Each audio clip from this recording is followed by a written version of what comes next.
আসসালামু আলাইকুম সুপ্রিয় চাকরি প্রত্যাশী বন্ধুরা, একটি চমকপ্রদ নিউজ নিয়ে আপনাদের সামনে হাজির হয়ে গেলাম। খুবই গুরুত্বপূর্ণ একটি নিউজ। সরকারি চাকরিতে প্রবেশের বয়স না বাড়ানো নিয়ে যে যুক্তি দিলেন জনপ্রশাসন মন্ত্রী। বন্ধুরা, সরকারি চাকরিতে প্রবেশের বয়সসীমা না বাড়ানোর কি যুক্তি জনপ্রশাসন মন্ত্রী দিলেন সেটি আমরা একটু দেখে নিই।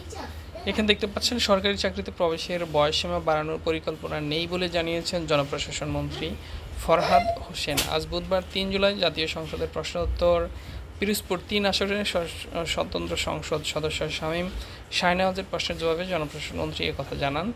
স্পিকার শিরীন শারমিন চৌধুরীর সভাপতিত্বে প্রশ্নোত্তর টেবিলে উপস্থাপিত হয়। জনপ্রশাসন মন্ত্রী ফরহাদ হোসেন বলেন, চাকরিতে প্রবেশের বয়সসীমা বাড়ালে বিভিন্ন পদের বিপরীতে চাকরি প্রার্থীর সংখ্যা ব্যাপক হারে বেড়ে যাবে। এতে নিয়োগের ক্ষেত্রে আরও বেশি প্রতিযোগিতার সৃষ্টি হতে পারে। এতে যাদের বয়স বর্তমানে 30 বছরের ঊর্ধ্বে তারা চাকরিতে আবেদন করার সুযোগ পেলেও অনূর্ধ্ব 30 বছরের প্রার্থীদের মধ্যে হতাশার সৃষ্টি হতে পারে। তিনি বলেন, এসব শিক্ষার্থীর কথা বিবেচনা করে সরকারি চাকরিতে প্রবেশের বয়সসীমা 35 বছর করার কোনো পরিকল্পনা আপাতত নেই। তিনি আরও বলেন, আগে বিশ্ববিদ্যালয় সহ বিভিন্ন শিক্ষা প্রতিষ্ঠানে বড় ধরনের সেশন জট থাকলেও বর্তমানে উল্লেখযোগ্য কোনো সেশন জট নেই বললেই চলে। শিক্ষার্থীরা 16 বছরের এসএসসি সহ 23-24 বছরের স্নাতকোত্তর ডিগ্রি লাভ করে থাকে। জনপ্রশাসন মন্ত্রী বলেন, চাকরিতে প্রবেশের সর্বোচ্চ বয়সসীমা 30 বছর হওয়ার ফলে স্নাতকোত্তর ডিগ্রি অর্জনের পরও তারা চাকরিতে আবেদনের জন্য কমপক্ষে 6-7 বছর সময় পেয়ে থাকে।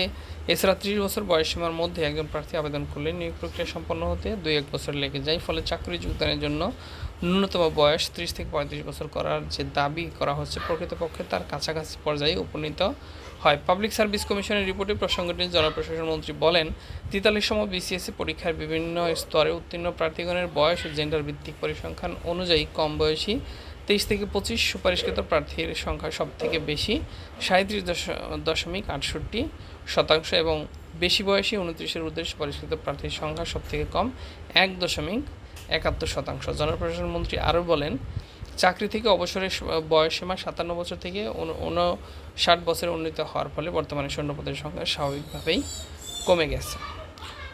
তো বন্ধুরা, সরকারি চাকরিতে প্রবেশের বয়সসীমা না বাড়ানোর পক্ষে যে যুক্তি দিয়েছে এখানে জনপ্রশাসন মন্ত্রী, আপনাদের কি মতামত সেটি অবশ্যই আমাকে কমেন্ট বক্সে জানাবেন। তার এই মন্তব্যের আপনাদের কি রিয়াকশন সেটি একটু আমরা দেখতে চাই। তো বন্ধুরা, এই ছিল মূলত এই নিউজটির সারসংক্ষেপ। আশা করছি আপনারা বুঝতে পেরেছেন। এতে করে মূলত এর পক্ষে বিপক্ষে উভয় পক্ষেই কিন্তু যুক্তি থেকে যায়।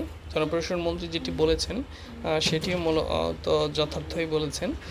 এছাড়া যারা বেকার রয়েছে বর্তমানে 30 ঊর্ধ্ব বয়স যাদের হয়ে গেছে, তাদের কথা চিন্তা করলে আবার এটি কিন্তু একটি নেগেটিভ নিউজ হিসেবে বা মন্তব্য হিসেবে আমরা দেখতে পারি।